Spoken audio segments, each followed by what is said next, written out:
윤석열 정권의 대일 저자세 외교가 선을 넘어도 한창 넘었습니다. 친일 정권을 넘어서 극친일 정권으로 가고 있습니다. 일본이 어제부터 8번째 후쿠시마 원전 오염수 투기를 시작했습니다. 지금까지 5만 5천 톤을 버렸는데 앞으로도 5만 4천 톤을 더 버린다고 합니다. 일본은 모두의 바다를 자신들의 핵 오염수 처리장으로 여기고 있습니다. 일본은 거리낌 없는 오염수 방류는 우리 정부의 태도 때문이기도 합니다. 정부가 사찰단을 보내는 형식으로 오염수 방류를 사실상 용인했습니다. 더 나아가 한덕수 총리는 작년 6월 국회에서 후쿠시마 오염수를 저는 기준에 맞다면 마실 수 있습니다 라고 그야말로 친일 정권의 총리다운 말을 했습니다.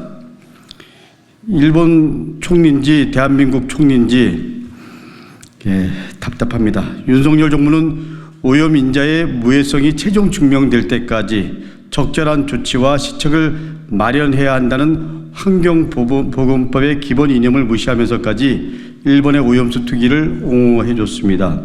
정부는 국민의 안전을 내팽개치고 일본의 불편한 현실을 치워주는 데만 혈안이 돼 있습니다. 이도 모자라서 정부는 일제히 과거 만행 청산에도 발벗고 나섰습니다. 일제강점기 때 우리 국민이 강제 노동에 동원된 일부 사도광산의 유네스코 등재에도 우리 정부가 용인해 줬습니다. 정부는 그동안 강제노동 표현이 들어가지 않는 경우 사도광산의 유네스코 등재를 반대하겠다고 분명히 해왔습니다. 그러나 정부가 협의 과정에서 강제라는 단어가 들어간 과거 사료 및 전시 문안을 일본 쪽에 요청했으나 최종적으로 일본은 수용하지 않았다고 말을 바꿨습니다. 정부가 강제성 표현을 수용할 수 없다는 일본의 의사를 받아들이고 사도광산의 유네스코 등재에 동의해 준 겁니다. 그야말로 친일 정권을 넘어서 극친일 정권입니다. 윤석열 대통령은 국내에서도 친일파적인 인사를 하고 있습니다. 아시다시피 독립기념관장에 우리 민족을 일본의 식민이라고 표현한 뉴타이라이트 인사를 임명했습니다. 이종찬 광복회장께서 내 지금 느낌은 용산 대통령실에 어떤 밀정이 있어서 국가 원수에게 근거도 없이 일본을 더 미화하는 장난을 하고 있는 게 아니냐고 말했습니다.